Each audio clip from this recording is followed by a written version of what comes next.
రాహుల్ గాంధీ మెప్పు పొందాలంటే మనం కూడా ఏదో ఒకటి మాట్లాడాలి.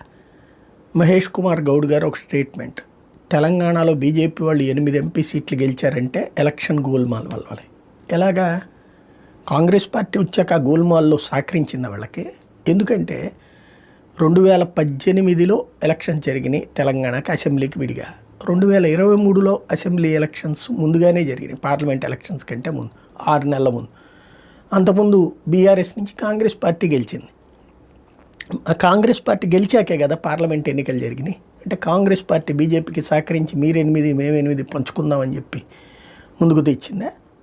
ఏదో ఒక మాట మాట్లాడాలా, ఎలాగోలా మాట్లాడాలా, రాహుల్ గాంధీ దృష్టిలో పడాలా. దాని మీద మా దగ్గర పక్కా ఆధారాలు ఉన్నాయి. నిద్రపోతున్నారా? పక్కా ఆధారాలు ఉంటే వెళ్ళండి, తీసుకెళ్ళి బొక్కలో దోయండి.